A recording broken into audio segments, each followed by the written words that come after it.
Vamos a empezar la clase 17 del módulo 5, el último, el escritor y el estilo. ¿Ok? Primero vamos a ver pinturas de flores. Vean. Acá tenemos a la izquierda girasoles de Van Gogh. Ujú. En el centro, flores de Warhol. Y a la derecha, lirios de agua de Monet.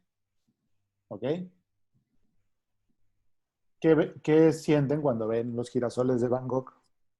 ¿O qué les llama la atención de esa obra? Eh, a mí siempre me llama mucho la atención los colores que usan, Ujú. los amarillos o los anaranjados que tiene. Y la forma así como que sus figuras son muy sencillas, pero con mucha fuerza, ¿no? Van Gogh. ¿Cómo están las flores? ¿Cómo están los girasoles? ¿Perdón? ¿Cómo están los girasoles? Están como caídos, ¿no? Casi todos se ven un Ujú. poquito alicaídos en la... No tan abiertos, como si no le estuviera dando el sol para cada lado, fuera de su ambiente. Y como quiera los mantienen en el florero, ¿no? Sí, ¿No les llama la atención eso? sí, sí, ahí Y están ahí. Yolanda, ¿nada? Sí, como una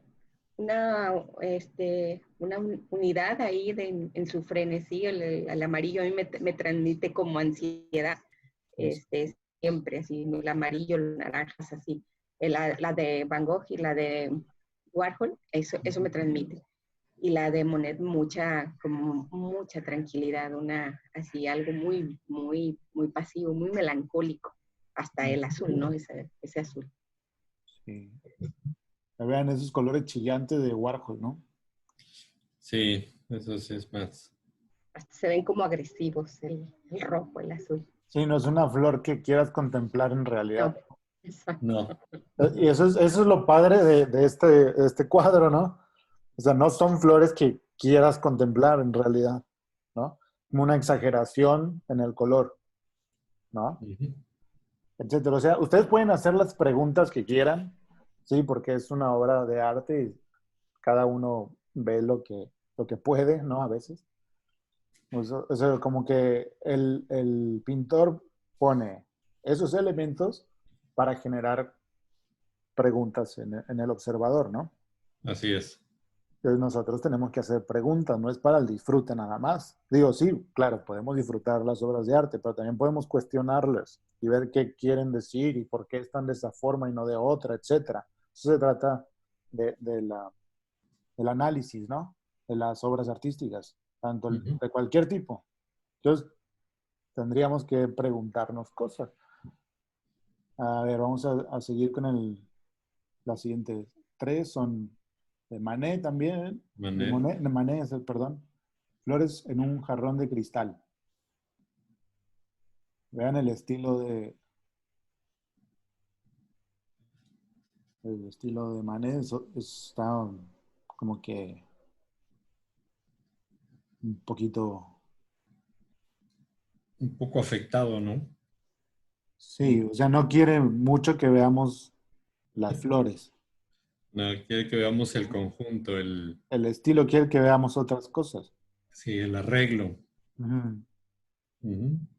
O sea, cómo juegan con el color y la luz y la forma en que se ven las cosas, etcétera. Sí, O sea, tiene una razón de ser que no estén definidas claro. las figuras.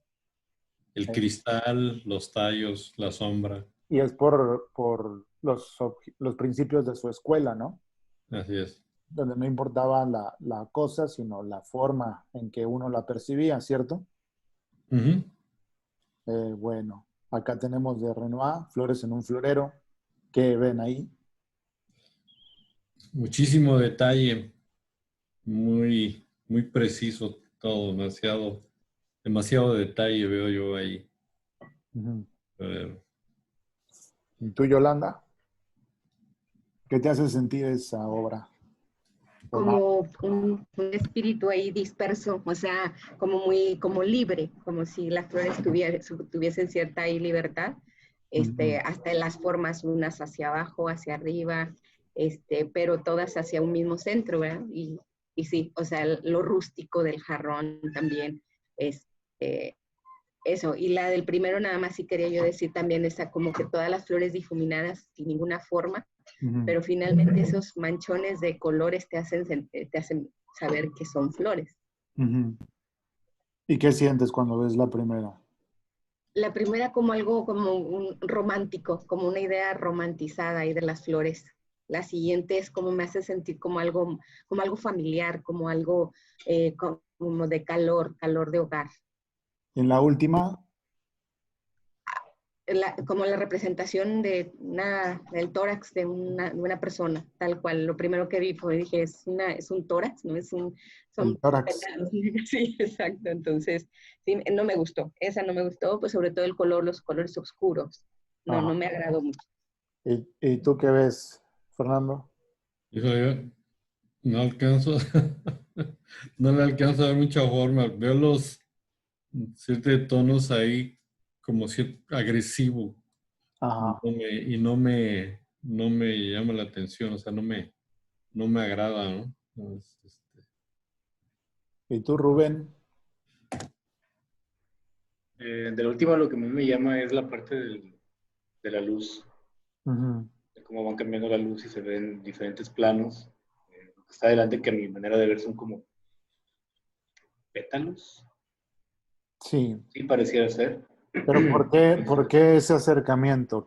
¿Qué otras formas recuerdan cuando ven ese cuadro? Yolanda vio un tórax. ¿Tú qué ves? No, pues yo sí veo una hoja, Una hoja. o sea, sí pienso rápidamente en planta. Ujú. Siento como si fuera una planta que te está mostrando la parte delantera Eh, y, y cómo contrasta, cómo difumina con la luz ya en la parte de arriba, que es muy brillosa. ¿Quieres que lo pegue? bueno, está bien. Nadie ve nada así muy loco. Podría ser un órgano Ah, bueno, femenino. Exacto, ese era, ¿no? Una flor, un acercamiento, la forma romboidal, digamos, cómo está ajá, manejada la luz, hacia dónde van las líneas. Sí, Es un aparato femenino, ¿no? sí, sí. Sí. Y es de una mujer, se llama Black Iris. Entonces yo creo que va por allá. Luego podemos cuestionarnos por qué así, por qué de esa manera, por qué tan agresivo, si vieron agresividad, etcétera. Y eso tiene que ver ya con el sentido del autor, pero ahorita nada más estamos viendo flores y lo que diferentes artistas expresan por medio de flores. Acá tenemos a Hokusai, las flores de cerezo. ¿Qué piensan cuando ven eso? Una tranquilidad, ¿no? se me hace muy oriental, ¿no? El esquema del color, el blanco y los azules, como que tienes ya ese prejuicio de lo oriental y la forma de las hojas, de la flor, ¿no? ¿Qué más? Hay un A mí lo pájaro. primero que Es como verla hacia reflejada, ¿verdad? Es un reflejo en el agua, Ujú. Sí, por ¿verdad? el pájaro. Por el pajarito como está al revés. Y como dice Exacto. Dofer, exactamente, bien oriental el estilo. Todo esto sí Ujú. tal cual. Pero luego la ves y dices, no, pues sí, por allá. Y no había visto el pájaro que había visto por abajo. Sí. Entonces, eso. O sea, no es tan sencillo, ¿no? Porque está de Sí, cabeza, porque es el reflejo del árbol y del pájaro en el agua, y las flores en el agua. así Sí, es. muy bien, Yolanda. En medio, ¿qué tenemos? ¿Qué ven? Un bodegón. Es algo puramente estético, no es como las fotografías que estuvieron como de moda, ¿no? Queda Al- muy exacto tratar de hacer un arreglo y luego reproducirlo en un cuadro. Mm, No hay, no hay una desviación del estilo, sino es una un cuadro hecho de un arreglo muy agradable visualmente, ¿no? Sí, parecería muy, muy barroco, ¿no? Muy barroco, bueno, sí. Y acá tenemos Canasta con Flores de Frida Kahlo, que ven ahí.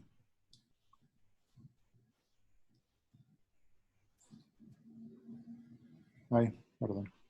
Una explosión de colores. ¿Qué sientes, Yolanda, con... Que a mí siempre, ajá, sí, siempre me ha parecido su obra como muy agresiva.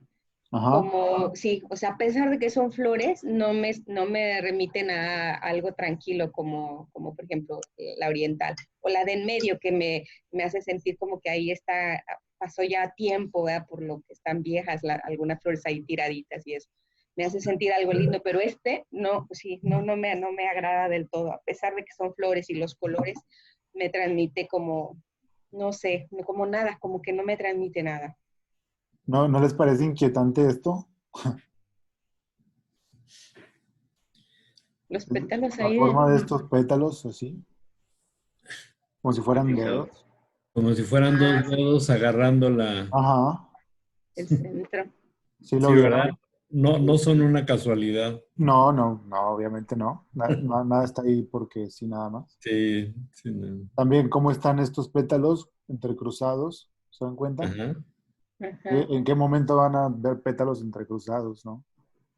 No, Acá hay una abeja, una mosca, algo así. sí, Ujú. O sea, hay muchas cosas, ¿no? Que podemos preguntarnos al ver una obra de arte. claro. Pero ven que ninguna, bueno, menos esta yo creo, nos deja indiferentes, ¿no?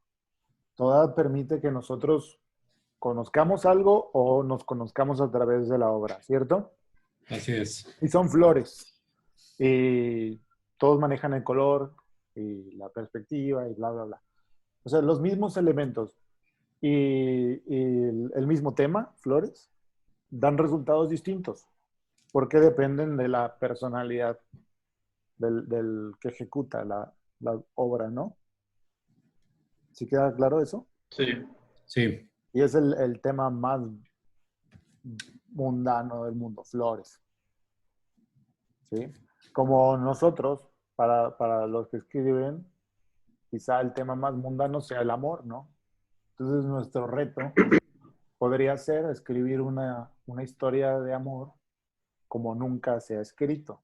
Y sería como si pintáramos flores. Si tenemos algo que decir, imagínense pintura, pues tendríamos que expresar cosas dibujando una flor. En la literatura quizá expresarnos, expresar nuestra visión particular del mundo por medio de una historia de amor.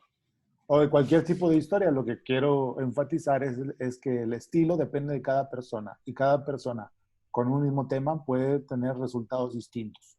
¿Ok? ok. Bueno, ¿qué les pareció la entrada?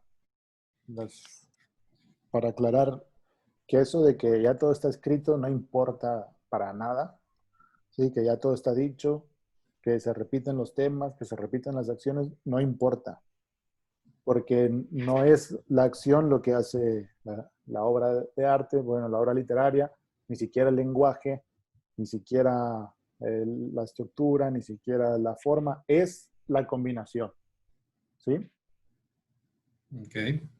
Bueno, entonces se dice en general que lo artístico nace del equilibrio entre fondo y forma. El fondo es el contenido, esencialmente, de la información que deseamos compartir, la visión particular del artista y el sentido de la obra está en el fondo.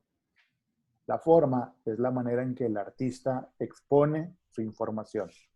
La forma debe clarificar, enfatizar o enmarcar el contenido, ¿sí? Aunque el estilo del autor se nota desde la elección de los temas, la estructura y los elementos que formarán parte de la obra, en la forma destaca mejor la personalidad del artista, que es el estilo. ¿Están de acuerdo? Sí. Va, el estilo. Es la forma de expresar un contenido, ¿no? Vamos a dibujar flores. Bueno, Sí, pero yo soy Frida Kahlo y entonces voy a hacerlo de esta manera. O soy Van Gogh y lo voy a hacer de esta otra. Ok, ahí están tus flores, ¿no? Y expresas la visión del mundo que tienes por medio de una pintura con flores, con girasoles o con flores, con pétalos raros, etcétera. Con el manejo de la luz. El lenguaje da pautas para estructurar el mensaje. La sintaxis es, bueno, ya lo hemos visto, la disciplina lingüística que estudia el orden, la relación y las funciones de las palabras o sintagmas en la oración. Entonces, tenemos un orden natural para expresar ideas o para formar frases. El sujeto, verbo y complemento. ¿Sí? Lo sabemos desde la primaria, ¿cierto? Ese es el orden natural. Cualquier alteración del orden natural representa un hecho de estilo, ¿sí? O sea, si nosotros nos salimos del orden natural, deberíamos de tener una razón. La razón es un hecho estilístico, o debería ser. O sea, no deberíamos escribirlo de esa forma porque sí, ¿no? Debe haber alguna razón un poquito más interesante para hacer las cosas de una manera y no de otra, ¿ok? En eso radica también el conocimiento de nosotros y de lo que podemos aportar a nuestro arte, ¿sí? Tenemos que preguntarnos por qué. Sí, bueno, ya escribí esto porque lo sentí así. Y ya cuando pasó el momento de inspiración, bueno, ¿por qué escribí esto? ¿Qué quiere decir esta palabra? ¿Por qué lo hice así? ¿Por qué no así? Etcétera, etcétera. O sea, ir conociendo a la persona que somos o lo que hemos sido hasta ese momento nos va a ayudar un montón a desarrollar los temas en nuestro texto, cualquier texto, y acercarnos a nuestros personajes, y acercarnos a personajes que no tienen nada que ver con nosotros, como lo vimos al principio. ¿Ah? Vean, una mamá hace la comida a la 1 de la tarde, sujeto, verbo y complemento, que hace la comida. ¿A qué hora? A la 1 de la tarde. Podemos hacer una modificación. Hace la comida, mamá, a la 1 de la tarde. ¿En qué situación sería más adecuado usar esta construcción? Hace la comida, mamá, a la 1 de la tarde. ¿Sí? Después de una pregunta, ¿no? Imagínense que alguien pregunta, le pregunta a alguien, vamos a ir a X lugar, ¿no? Y la otra persona responde como fastidiada, de que ya se lo ha dicho varias veces, y en lugar de decir, ya te he dicho, bla, bla, bla, dice, hace la comida, mamá, a la 1 de la tarde, o hace la comida, mamá, a la 1, o sea, sí, como que podría quedar en alguna situación, aunque la construcción, así, sin alguna razón aparente, pues es rara, es poco ortodoxa y no es recomendable, a menos que estuviera en el contexto adecuado, ¿sí? Es como un te dije, hombre, o ya sabes que hace la comida, mamá, a la 1, ¿sí? O sea, ¿qué es lo que nos haría preferir la segunda oración a la más natural? Un estado emocional del sujeto que habla, ¿no? Porque la situación emocional hace que pierda un poco de vista el cuidado en el orden de la frase. Y y quiere decir una cosa, pero lo quiere decir también explicándole la razón, etcétera, etcétera, todo se le confunde y sale la sintaxis toda pues ahí como por sin ningún lado. Hace la comida, mamá, a la 1 de la tarde. ¿Sí se entiende? ¿O no? Sí, sí. Ahora, una forma no natural, pero posible y no muy inadecuada, pues a la 1 de la tarde, mamá hace la comida. ¿Sí? Es como que si fuéramos a iniciar una enumeración o una crónica, después decimos qué pasa a las 6 de la tarde o qué hace a la 1 de la tarde otro miembro de la familia, etcétera, etcétera, etcétera. O sea, no quiere decir que estén mal estas, obviamente, es lo que quiero que quede claro, no quiere decir que estén mal si construimos un contexto adecuado para que esas frases sean posibles y sean naturales en el contexto de la obra. ¿Se entiende? que no sea un capricho nada más. Claro. En la tarde, a la 1, mamá hace la comida. Es otra posibilidad. ¿Sí? Es otra posibilidad que nos suena muy rara también en un texto, ¿no? Si leemos esto en un texto, en una obra literaria, no nos, pues no nos asombramos mucho, ¿sí? No nos altera demasiado. Esa es una construcción posible. En la tarde, a la 1, mamá hace la comida. O sea, no tiene nada de extraordinario, pero tampoco está mal, ¿cierto? Es. Pero lo más natural, mamá hace la comida a la 1 de la tarde, ¿sí? Todo lo demás son hechos de estilo, que van a servir o no, dependiendo de en qué contexto estén. Y un ejercicio que pueden hacer ustedes es elegir una frase al azar y hacer que funcione. Puede ser una construcción, puede ser una frase que escuchen en la calle o algo que hayan leído y ponerla en otro contexto o armar un contexto para, bueno, si es una frase en un orden poco ortodoxo, armar un contexto para que suene natural, que sea posible. Eso es un ejercicio que pueden hacer ahí y yo creo que les va a ayudar un montón, ¿no?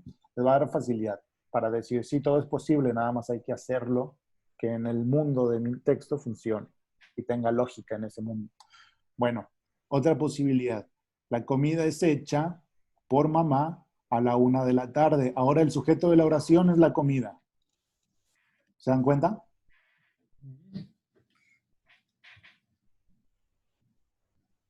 El verbo es pasivo. Así es. Aquí está mamá, la gente, a la 1 de la tarde. ¿Y por qué pondría yo el sujeto como sujeto de la oración, la comida?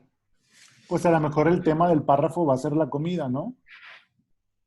Ujú. Es por Sí. eso esta construcción, porque la comida tiene la importancia en este párrafo o en esta frase, porque voy a hablar de la comida, es el tema, no mamá, de la comida. La comida es hecha por mamá a la 1 de la tarde. Tendría que hablar de la comida, no de mamá ni de la 1 de la tarde. Bueno, la 1 de la tarde, otra posibilidad, también muy snob. A la 1 de la tarde nos obsequia la comida de mamá, donde el sujeto es la hora. ¿Sí? Es decir, que a la 1 de la tarde comemos, ¿no? Pero este tipo dice, la 1 de la tarde nos obsequia la comida de mamá. Es raro, pero posible, ¿no? Quizá cambiando el nos obsequia porque suena mal por alguna otra palabra que diga nos regala o algo que suene más dulce, que tenga un sonido más dulce y queda, no sé, a lo mejor en un texto de prosa poética, a lo mejor en un poema, ¿no? Hablando del tiempo, ¿sí? Porque es el sujeto de la oración. Y acá tenemos el favorito, ¿no? A la 1 cocina la jefa. Es un estilo muy coloquial, obviamente, ¿no? Sí. Es muy coloquial y también sería distintivo, por ejemplo, de clase social, de estudios, de la edad de la persona que diría eso. ¿Sí se dan cuenta? Sí, tienes que ver quién es el que está usando la frase. Sí, entonces, aunque todas estas posibilidades sean adecuadas, si mi personaje a lo mejor es una persona pues que no tiene muchos estudios, que no tiene mucha educación, por lo que sea, lo que tendríamos que escoger es esto, ¿no? O algo parecido a eso. A la 1 cocina la jefa, o la jefa cocina a la 1, etcétera. ¿Se entiende? Sí, sí, queda claro.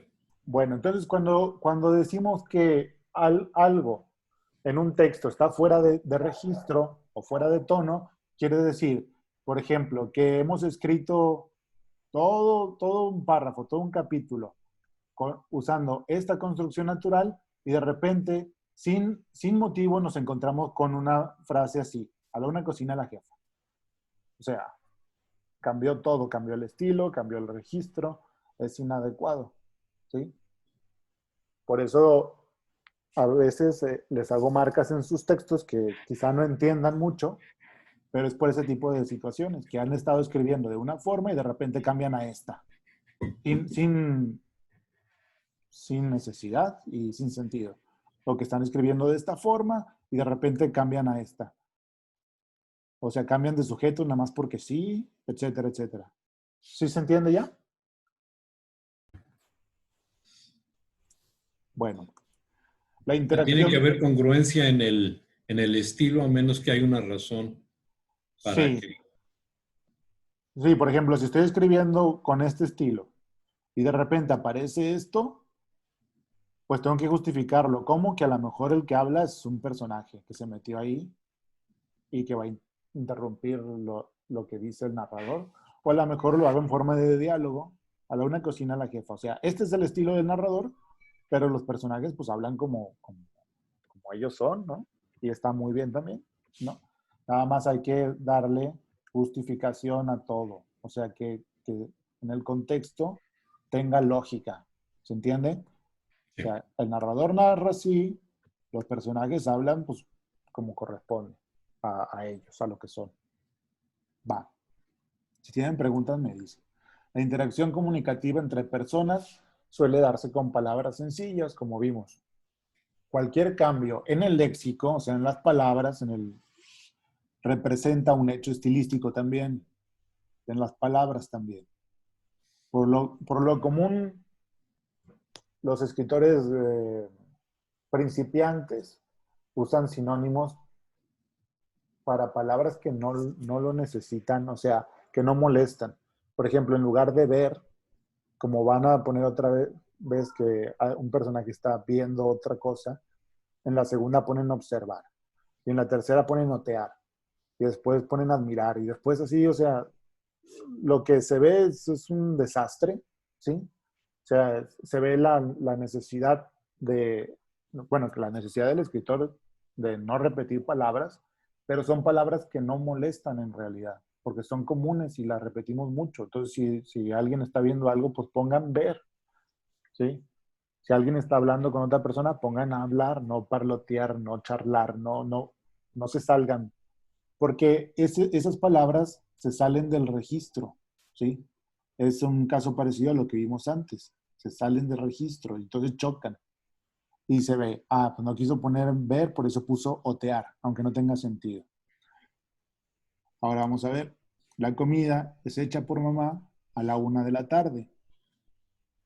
La vieja ya no es mamá, ahora es la vieja. Prepara, en lugar de cocina, prepara el morfi al mediodía. ¿Sí? Vemos cómo va cambiando las palabras con un sentido. Si cambia una, tiene que cambiar alguna otra para que estén en el mismo registro. ¿Se dan cuenta?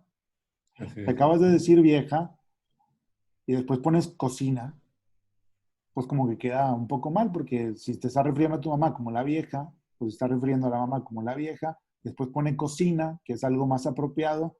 Bueno, esto es inapropiado y de repente es algo apropiado y después otra vez algo inapropiado, como que choca, ¿no? Hace ruido. Entonces hay que acoplar todas las palabras para que estén en el mismo registro. La vieja prepara el morfi al mediodía. Está bien. El morfi es como que la comida, una manera coloquial de llamar a la comida en Argentina. O tenemos otra vez la 1 de la tarde, nos obsequia la comida de mamá. A la 1 cocina la jefa. Tenemos otra posibilidad, digamos. A la 1 de la tarde, y voy a decir lo mismo. A la 1 de la tarde, la casa se llena de aromas y sonidos sutiles. El tintineo de la sal y la pimienta, el borboteo del agua, el chiseo de la carne, reptando sobre su piso de aceite, y los pasos, susurros cansados y breves de mamá. ¿Se dan cuenta? Estoy diciendo Sí. lo mismo, pero esto, pues estoy tratando de hacer literatura, ¿no? ¿Por qué? Porque me voy a dar el tiempo para describir todo lo que implica la hora de comer o la hora en que mamá prepara la comida. ¿Se dan cuenta? Entonces, ahí está el sentido. El sentido es uno. La información básica es, si a la 1 cocina mamá. Las circunstancias van a hacer que esto entre al plano de lo literario y que se salga de lo coloquial. O sea, es una información, pero una información con un sentido de conmover o con un fin estético. ¿Se entiende? Ujú. Bueno, vamos a ver que sí. Todo hecho comunicativo transmite la información básica y tiene un sentido principal, como ya les dije. Esta información suele transmitirse respetando el orden natural de la oración y en un estilo sencillo, con las palabras, acuérdense, adecuadas al registro que elegí. La relación entre orden, información, léxico y sentido representa el estilo de un texto. ¿Sí? Es la combinación de todas estas cosas. El estilo, además de dar pistas sobre la intención del mensaje, muestra la esencia de la persona que lo transmite. ¿Ok? Vamos a ver. Esto es del extranjero, ¿se acuerdan? Hoy ha Sí. muerto mamá o quizás ayer. No lo sé. Recibí un telegrama del asilo. Falleció su madre, entierro mañana. Sentidas condolencias. Pero no quiere decir nada. Quizá haya sido ayer. La información básica que es, ha muerto mamá, murió la mamá del personaje, ¿sí? ¿De acuerdo? Sí. Sí, de Ahora, acuerdo. el sentido de este párrafo, ¿cuál es? Es mostrarnos la personalidad del protagonista, ¿no? Eh, Indiferente. Ajá, es totalmente indiferente, poco empático, ¿no? Aquí hasta olvidadizo, o no le importa un carajo nada, ¿cierto? Es nihilista. Y nos lo muestra Como que no le afecta. desde el inicio de la novela. ¿Sí? Hoy ha muerto mamá, o quizá ayer, no lo sé, ¿sí? Pero no quiere decir nada, quizá haya sido ayer, o sea, no importa, ¿se entiende? Y algo parecido, vamos a ver, la misma información, está en Pedro Páramo, vine a Comala porque me dijeron que acá vivía mi padre, un tal Pedro Páramo, mi madre me lo dijo, y yo le prometí que vendría a verlo en cuanto ella muriera. Le apreté sus manos en señal de que lo haría, pues ella estaba por morirse y yo en un plan de prometerlo todo.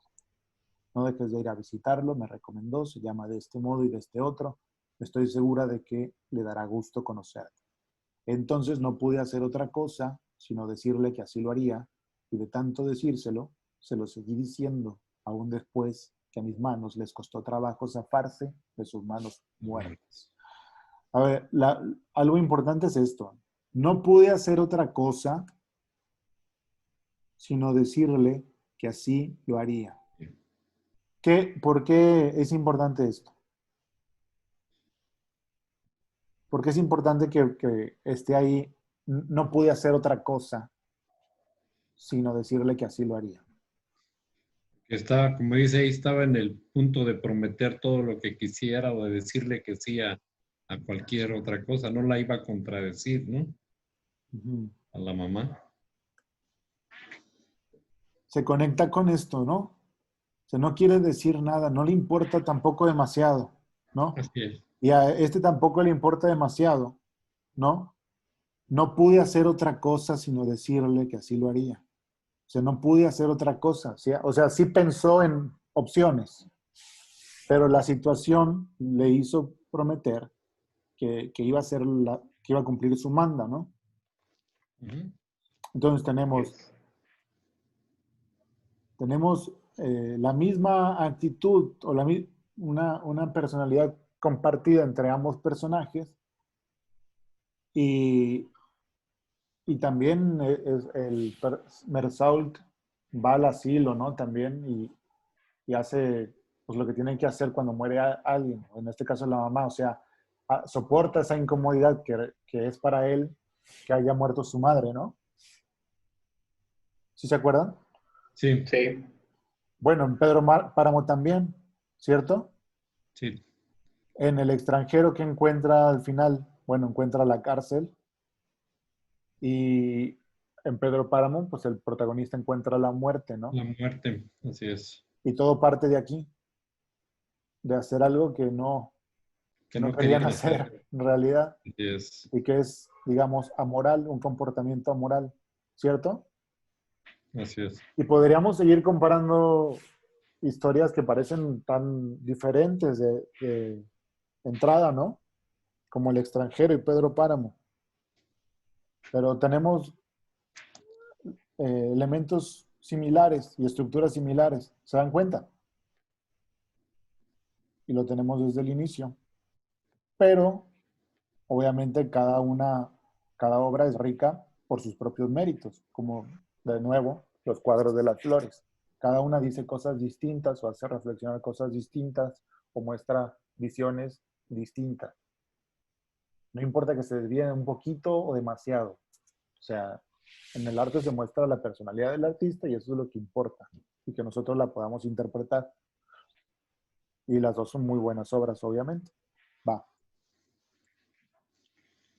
Está El extranjero de 1942, 1955. Va.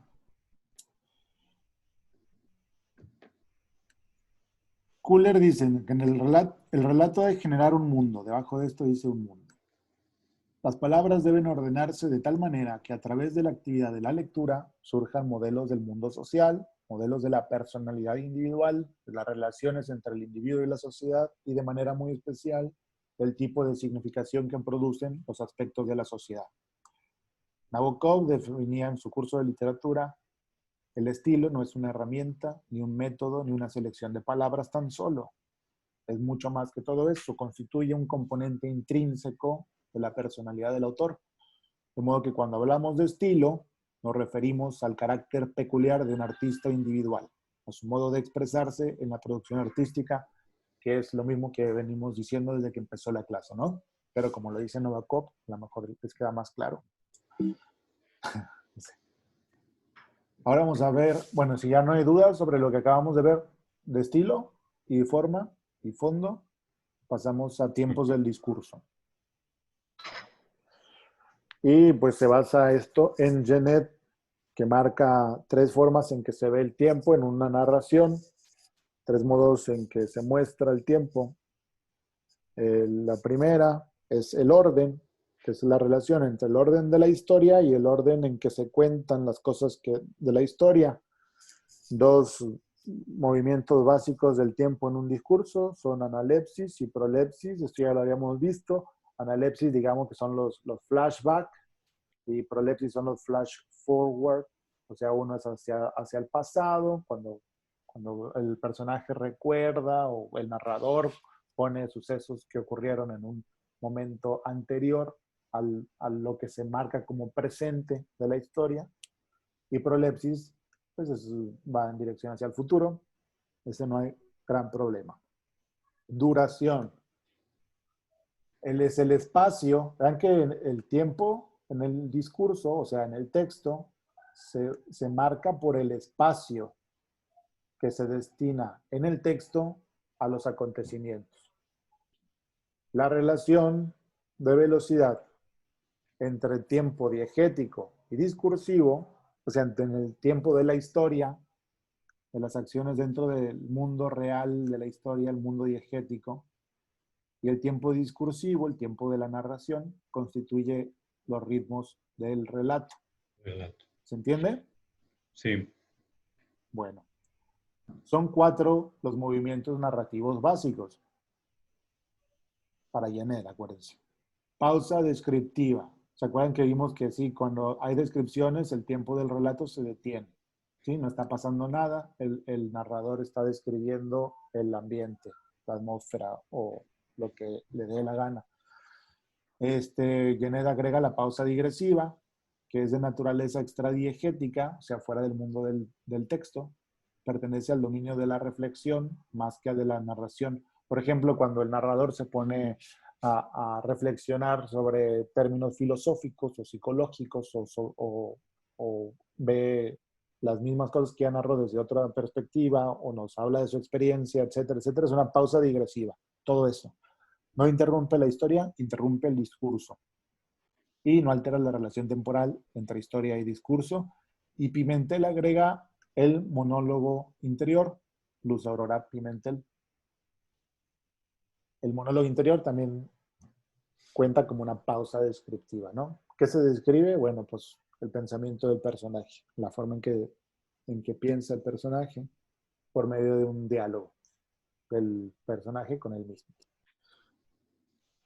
Otro movimiento, la escena. Bueno, este es el movimiento más lento porque es donde se detiene totalmente el discurso. Una pausa descriptiva. Es cero, digamos. El tiempo es cero. Está detenido. La escena. En la escena, el tiempo del discurso corresponde con el tiempo de la historia. ¿Sí? O sea, si una escena en la vida real tarda 5 minutos, en el texto también. Los diálogos, digamos, duran 5 minutos. Hay concordancia entre historia y discurso. Acá está, diálogos. ¿Sí? El tiempo en que se menciona un diálogo es el mismo tiempo en que se diría ese diálogo en el mundo real. Ese no hay problema, ¿verdad que no? Está claro. El resumen. Los sucesos tienen una duración mayor en el tiempo de la historia, que también podemos comparar el tiempo de la historia con el tiempo en el mundo real. O sea, en el mundo real, algo que duró 20 años puede estar narrado en 2 líneas, en un párrafo, en un capítulo. ¿Se entiende? Por eso, digamos que es una aceleración, pongan cualquier número, pues es 3, ¿no? Sí, ya la máxima aceleración del tiempo en un discurso, un resumen. Y la elipsis, que es ni siquiera, o sea, la máxima aceleración, la duración diegética dada no tiene lugar en el discurso narrativo. O sea, cuando en la historia, en el discurso, se nos dice que alguien ha quedado embarazada, ¿sí? Y después en el siguiente capítulo el niño ya tiene 4 años, ¿sí? Hay algo elidido. Por ejemplo, hay muchas cosas elididas, el nacimiento, los primeros años del niño, los primeros problemas, ¿no? Y todo lo vamos a ir viendo con la comparación entre el mundo del texto antes de esa elipsis y el mundo después, ¿sí? ¿Qué ha cambiado en los personajes? Y de ahí vamos a ver qué pudo haber pasado en ese tiempo que no está en el discurso, pero que sí ocurrió en la historia. ¿Se entiende? ¿Sí? Sí. Ok. Cualquiera de los usos del tiempo tiene que tener una intención. Todo lo que pongamos en el texto tiene que tener un sentido, una intención. O sea, está bien escribir por escribir, pero si escriben o sea, sabiendo que todo lo que ponen tiene un porqué, pues le van a dar más riqueza a su trabajo. Esta es la última de las formas en que se puede manejar el tiempo o que podemos apreciar el tiempo en un relato, es la repetición. ¿Cuántas veces sucede un acontecimiento en la historia contra cuántas veces se narra? Una acción ocurre una vez y puede narrarse varias veces. Una acción ocurre varias veces y se narra una vez. Una acción ocurre varias veces y se narra varias veces. Eso no hay problema tampoco, ¿no? Está claro, sí, pero ¿cuál es el sentido que podríamos darle a que una acción ocurra una vez y se narra varias veces? Por ejemplo, un trauma, ¿no? Un hecho traumático. ¿Se entiende? Sí.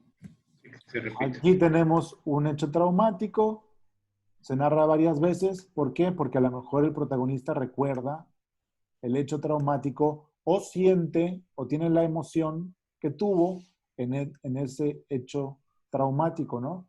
Y así podemos saber, por ejemplo, que X cosa que no es ese momento traumático tiene las mismas implicaciones emocionales para el protagonista. ¿Se entiende eso? Sí. ¿Podría darse el ejemplo ahí también con el de Crónica de una muerte anunciada? Una acción y varios narradores, varios testigos que narran el suceso. Sí, ¿y cuál es la intención en ese caso? Ver que cada uno tiene una historia, una visión distinta de la misma historia. ¿Sí? De acuerdo. Es otro sentido. Acá pusimos una posibilidad. Lo importante es eso, que siempre haya un sentido, un porqué. ¿Por qué narraste, por qué una acción que ocurre una vez se narra varias veces? Bueno, pues en el ejemplo este que puse, porque es un hecho traumático y queremos explicar en las siguientes ocasiones que otro hecho tiene las mismas implicaciones emocionales para el protagonista o que, que lo impactan de alguna manera similar al hecho traumático. También está lo de Crónica de una muerte anunciada. ¿Cuál es la intención? Es la misma historia desde varios puntos de vista y conocer las personalidades y las mentiras y la suerte, o sea, cómo obró el azar a través de esas personas para que Santiago Nazar estuviera muerto y muriera de esa forma horrible, ¿no? Así Ahora, es. una acción ocurre varias veces y se narra una sola vez. ¿Por qué? ¿Cómo puede ser? Una acción ocurre varias veces y se narra una vez.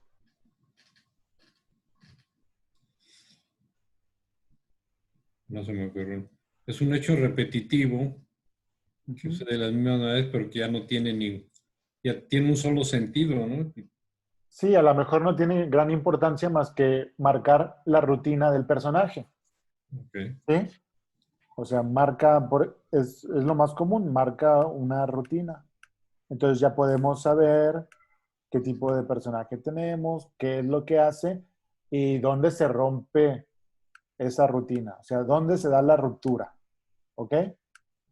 Como el tipo así, esta mañana acudió a su trabajo como de costumbre. Ya te da una idea de que es algo rutinario De y solo todos lo los marcas días una hace vez. lo mismo. Y nada más lo Exacto. dices una vez. ¿Para qué? Para que impacte más la ruptura. ¿Sí? Cuando la rutina se rompe, ¿no? O sea, Ok. muestras, sí es para trabajar más el contraste que habrá más adelante, por lo general. ¿Sí? Y ahora, una acción ocurre varias veces y se narra varias veces. ¿Por qué? ¿Cómo lo podríamos usar? Una acción que ocurre varias veces y se narra varias veces. Porque a lo mejor cada vez causa alguna situación diferente. Claro, para el protagonista o para el lector. Cada situación, o sea, el hecho es el mismo, pero las implicaciones no. Por ejemplo, ¿vieron la serie Dexter? Mm, no. Bueno, ¿alguien sabe de qué trata la serie Dexter? Pues es un asesino serial, ¿no? Este, siempre mata a sus víctimas de la misma forma, ¿no?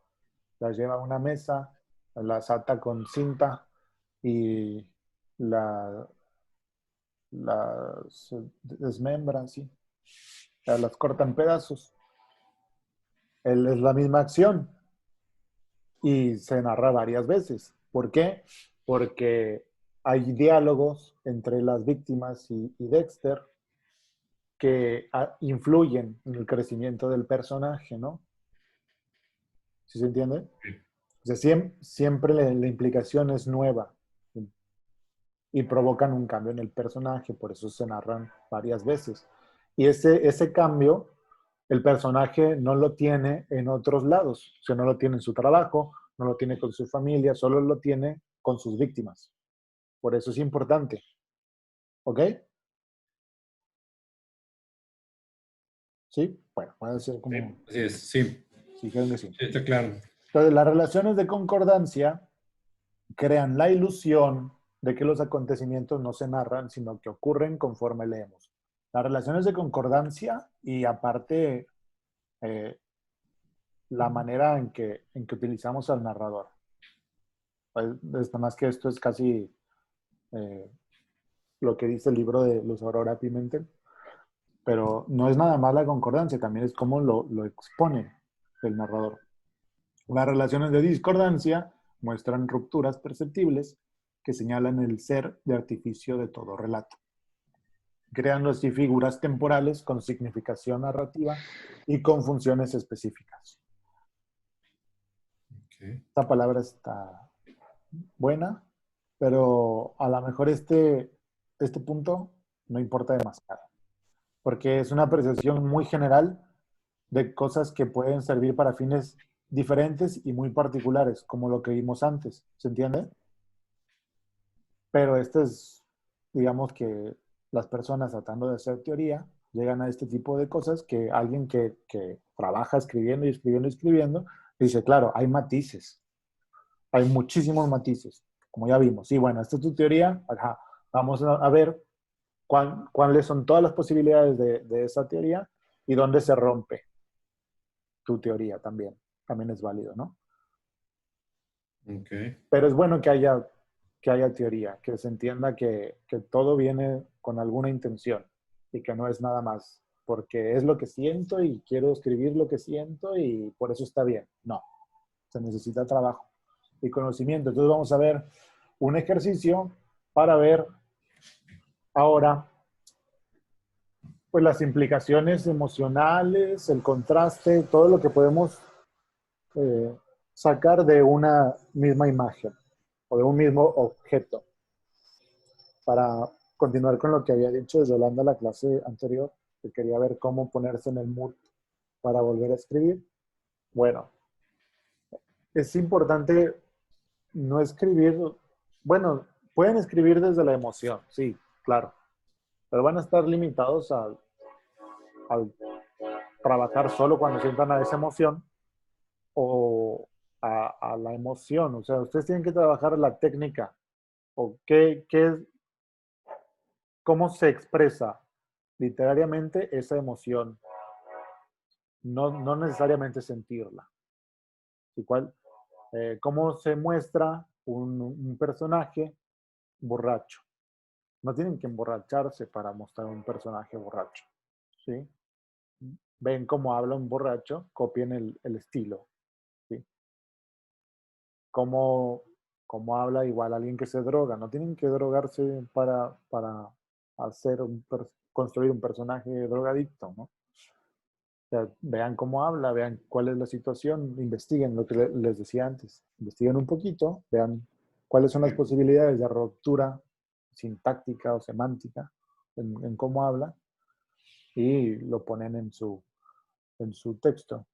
De alguna forma, eh, pues nada más lo marcan. Ya después vamos a ver eso, cómo marcar. O sea, no, si el personaje es muy maldiciente y se la pasa diciendo maldiciones, pues nada más lo marcan. Y ya sabemos después en los siguientes diálogos que aunque no haya maldiciones en el texto, bueno, seguramente el tipo todo lo dice con el güey o sí, pinche esto, pinche lo otro. O sea, no ponen el pinche cada vez que ponen un sujeto, ¿no? Solo marcan que el personaje es mal hablado. Pero bueno, este ejercicio trata de otra cosa. En esencia, las cosas del mundo no son buenas o malas, tristes o alegres, bellas o feas. Nosotros le ponemos esos atributos, ¿no? Las cosas son y ya. Este árbol es un árbol. No es un árbol bonito, no es un árbol feo, no es un árbol alegre, no es un árbol triste. Es un árbol, ¿ok? Pero al apreciarla, cada quien puede sentir emociones distintas. Dependen de nuestra experiencia y de nuestra forma de ver el mundo, ¿ok? Porque en gran medida pensar que este árbol es triste o feo o bonito, lo que sea, va marcado por el contexto cultural, ¿sí? A lo mejor para una cultura este árbol es hermoso, en otra cultura este árbol es feo. Entonces hay que deshacernos de eso, de esos prejuicios, ¿sí? El artista impone una visión particular del mundo. Encuentra belleza donde otros verían fealdad, encuentra el horror en lo aparentemente bello, ¿sí? O sea, el artista resignifica las cosas y no lo hace de manera mecánica. Se puede hacer de manera mecánica, para eso está la teoría, pero lo hace principalmente siendo sincero y cuestionándose las cosas. O sea, bueno, sí, en mi cultura, por ejemplo, la muerte es triste, pero para mí, ¿es triste que alguien muera? Y ser sinceros, o sea, no tener miedo de ir contra la corriente, ¿no? La muerte, pues, X, o sí, sí es triste, y etcétera. Pero es triste no por las razones que me enseñaron, sino para mí es triste por esto y esto y esto, y es lo que se va a expresar en el texto, ¿sí? Pero todo esto nace de un conocimiento profundo de lo que somos, ¿sí? Sin ese conocimiento, quizá todo lo que escribamos va a ser muy mecánico o muy técnico, o le va a faltar alma o espíritu o color, ¿sí? Tenemos que ser sinceros. Va, entonces, el primer paso es cuestionar las cosas. Sí. Puesto que los componentes de una obra literaria larga, digamos, una novela, son innumerables, es difícil y quizá inútil porque se va a ver, todo va a tener una densidad que no lleva a ningún lado, porque no todo tiene que tener un significado particular. No, todo, no tenemos que cargar todo de simbolismo tampoco. Darle a cada elemento de la obra un significado nuevo o una expresividad nueva. Hay que escoger, hay que saber escoger. Hay que elegir los elementos más importantes y trabajamos con ellos. Trabajamos el sentido de la obra con base en los elementos más relevantes también. El resto de los elementos se impregna con el tono de la atmósfera. La atmósfera, lo que rodea una escena, una acción.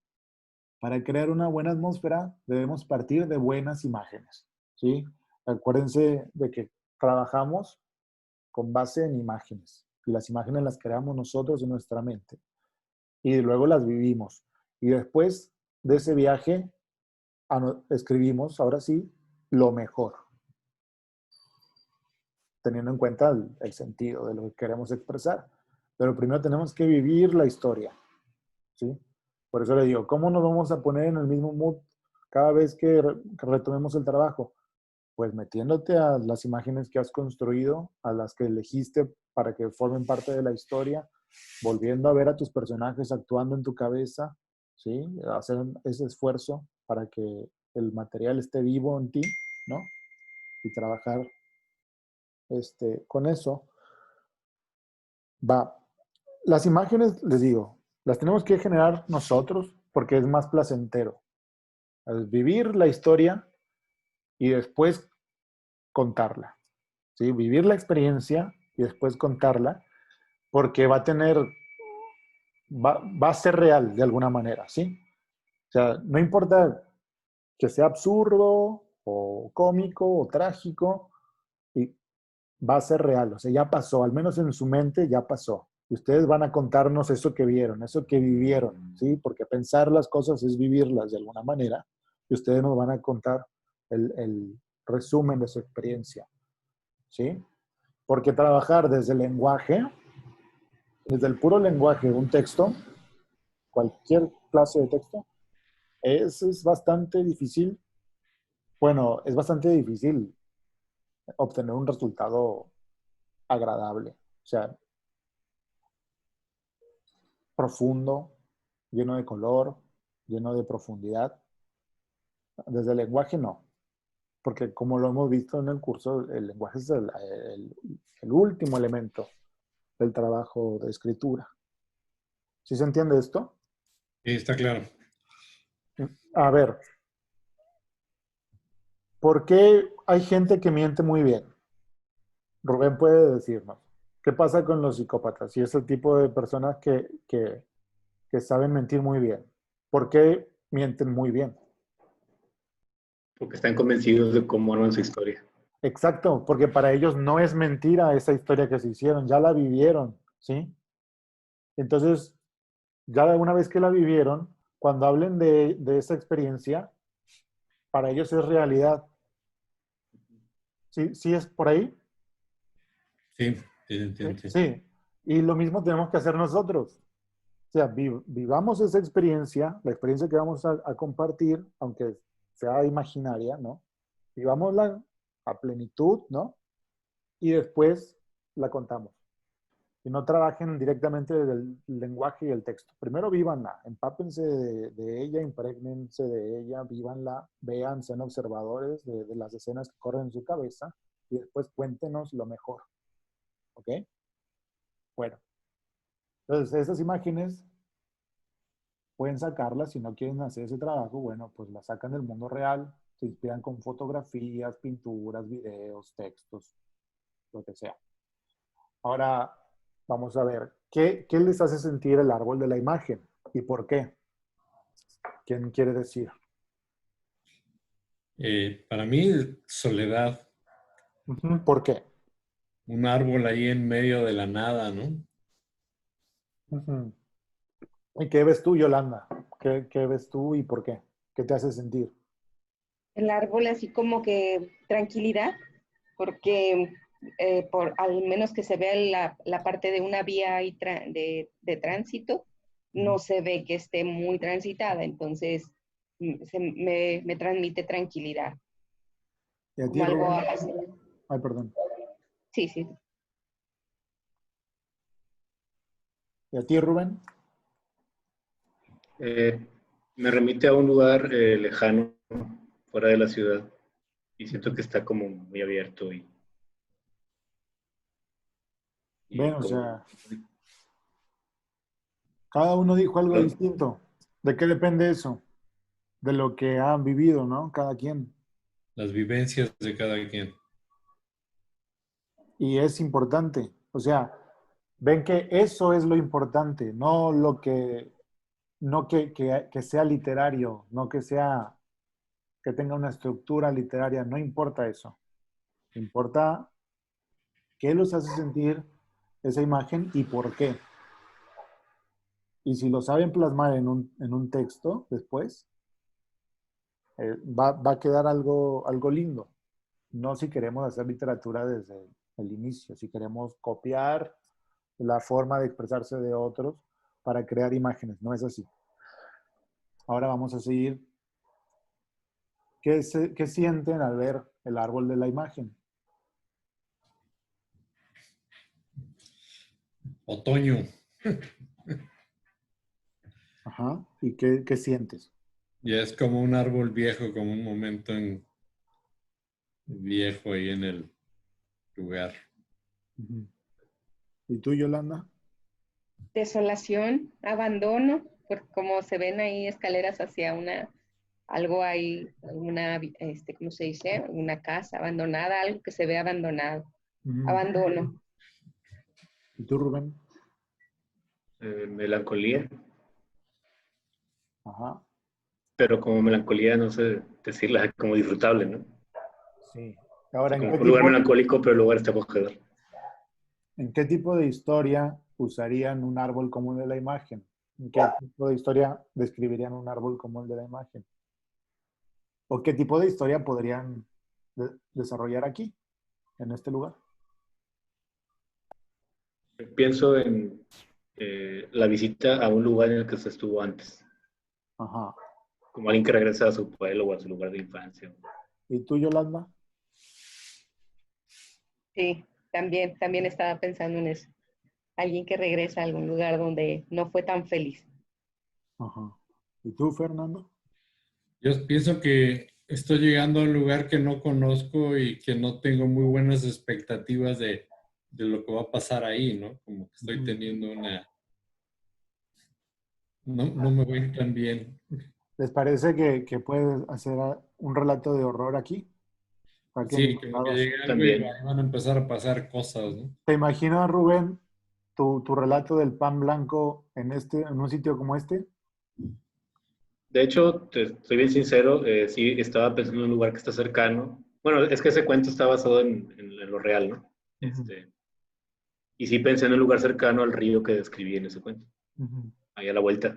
Pero te Pensé en un podrías lugar parecido. imaginar, o sea, pero te podrías imaginar que pase en este lugar también. Sí, claro. Bueno, ¿cómo harían para cambiar la primera impresión o sensación que tiene quien observara este árbol? Por ejemplo, de algo de melancolía mencionaron dos de tres, ¿no? Algún lugar al que se regresa, ¿sí? ¿Cómo lo hacemos para que no signifique melancolía, sino que sea algo alegre, ¿no? O cómico o indiferente o algo distinto? ¿Cómo lo harían? Tú dices ya describiéndolo. Sí, describiéndolo, hablando de este paisaje, de este lugar, de una forma que no signifique melancolía, sino algo opuesto. Con las Metiendo acciones, ¿no? Ándale, sí, lo que te iba a decir que sí, se pueden meter elementos que no están ahorita en la imagen, por ejemplo, no sé, se me ocurre que de pronto apareciera una vaca muy alegre con su cencerro y eso, o sea, a mí me rompería por completo ya la imagen de algo triste. Ajá. O sea, me daría la impresión de que ahí hay vida, y vida alegre. Y si no fuera una vaca y fuera una persona, estaría mejor porque sería parte de la historia. Bueno, estoy dibujando una vaca, no sé por qué, pero si fuera una persona, ¿qué diría de esa persona que ella haya puesto luz en este lugar? O alegría en un lugar así. Sería lindo, ¿no? Por contraste. Sí, exacto. O sea, hablaría del personaje, ¿no? Sí. Sí. La puerta, ¿cómo podría? Al abrir la puerta encuentro una agradable sorpresa a alguien que no esperaba ver en ese lugar y me Por causa ejemplo, alegría. imagínense, llega ustedes a enseñar este lugar en el que vivieron de chicos, con su familia. Imagínense que van con su hijito y que se sorprenden de ver todo cambiado y que ustedes pasan de la alegría que tenían por regresar a ese lugar en el que fueron felices a la tristeza por el cambio, ¿no? Y por un momento se sorprenden, pero voltean a ver a su niño y está feliz y lo primero que dice es, papá, ¿podemos poner un columpio o algo así? Bien feliz el nene. Así es, Sí, Ya lo cambiamos todo, ¿no? Y así es. sería Sí. algo padre y diría algo del niño o de la familia o de la importancia de ver las cosas con otros ojos, etcétera, etcétera. O sea, podríamos decir muchas cosas con la misma imagen y muchas cosas distintas, ¿sí? Así es. Bueno, esto ya no importa. Vamos a ver. Ya está, ya estaba ahí la vaca. Ya estaba la Y se rompe el columpio. Esa se rompió. Sí, pues. Como en el mundo real, el mundo creado, bueno, ya para terminar, no es bueno ni malo, solo eso, o sea, debe ser, pero debe existir, nada más. Si por escribir una obra trágica, digamos, en cada escena ponemos situaciones tristes y nuestros personajes están constantemente sumergidos en el drama y cada escena de la narración tiene esa carga emotiva fija, probablemente nuestro texto sea monocromático o caricaturesco o cursi. ¿Se acuerdan de El Renacido, la película esa, de Revenant? Sí, Sí. ¿No les pareció en algún momento caricaturesco que salía de una apenas y entraba en otra, salía de una y entraba en otra, salía de una y sí, o entraba en sea, otra, y así como cuatro cosas, ¿no? sí, Y sí, sí. parecía ya una caricatura de Warner Brothers, así el coyote y el correcaminos, al pato le pasaba todo. Eso se fue a lo caricaturesco, ¿no? Sí, porque decías, Demasiado. no le puede pasar todo en el mismo momento también, o sea,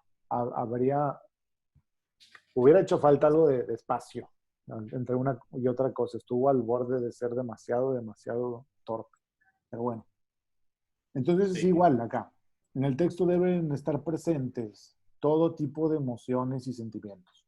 O sea, es un mundo. Y en el mundo real hay de todo. En su mundo artificial también debe haber de todo.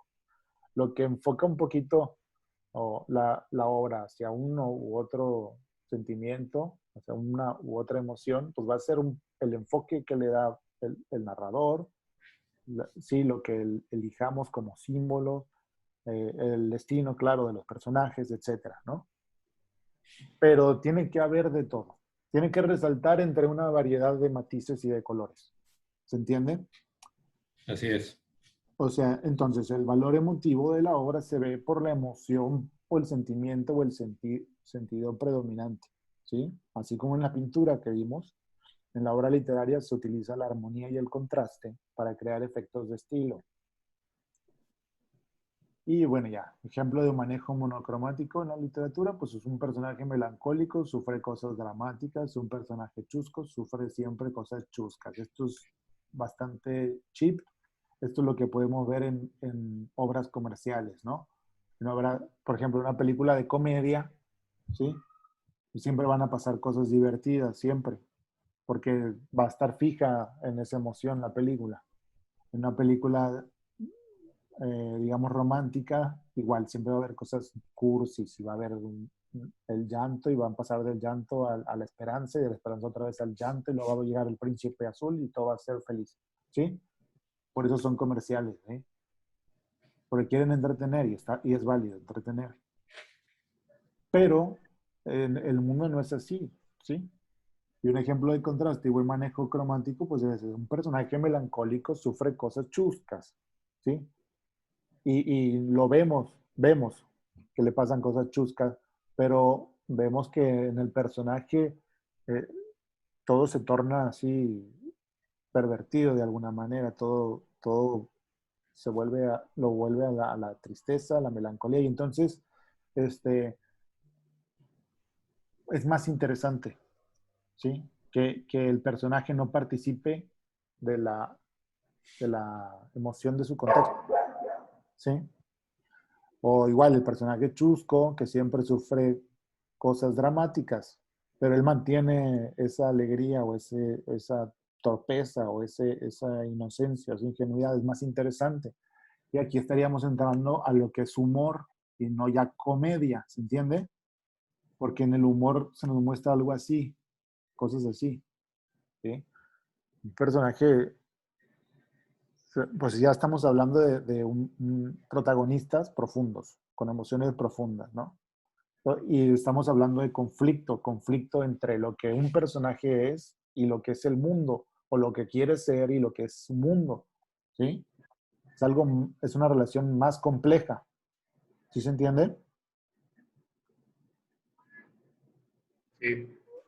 Lo que no quiere decir, sino lo que ya les he dicho antes, que debemos tratar a los personajes como si existieran, como si fueran personas, no personajes, y fueran capaces de sentir y vivir y provocar todas las emociones posibles, a pesar de que su personalidad va a tender hacia algún extremo, hacia la alegría o el sufrimiento, la depresión, ¿no? El optimismo, da igual. Y si quisiéramos mostrar un personaje monocromático, que sí existen, obviamente, el mundo no debe serlo. Y los protagonistas, o sea, los personajes secundarios no deben serlo, ¿sí? O sea, que se entienda que él es así porque él es así, porque es una persona especial. Pero no es porque yo quiero narrar una historia triste, entonces todo lo que ponga va a ser triste, o todo lo que ponga va a ser alegre. Eso es un error, ¿sí? Porque así no es la vida, ¿ok? Por eso dice, sin el menos contraste no hay trabajo artístico, ¿sí? Porque Ok. no estamos poniendo a prueba nada.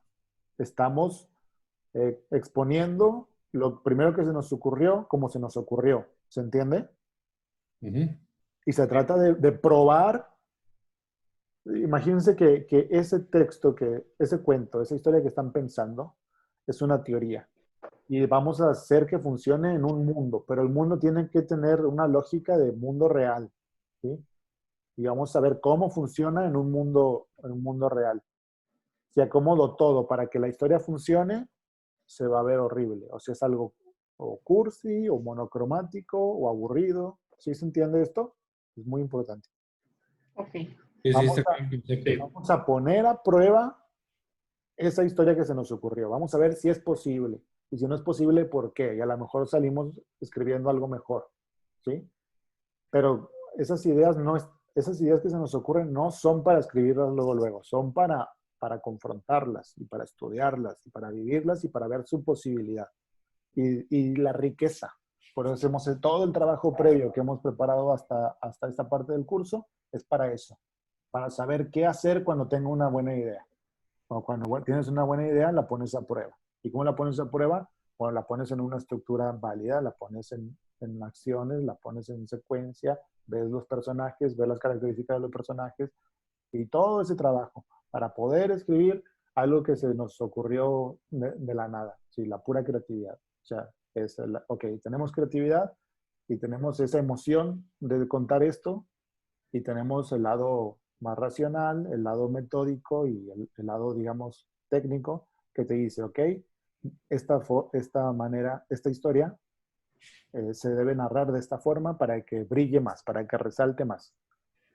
Y a lo mejor, bueno, casi siempre va a ser mejor trabajar así, que escribir y querer publicar lo primero que se te ocurrió. Ok, ¿Ok? está claro. Y terminamos la clase de hoy. Que Ya borraste la vaquita. ya borré la vaca, sí. La voy a tener en video. Le quitaste el gusto a la historia.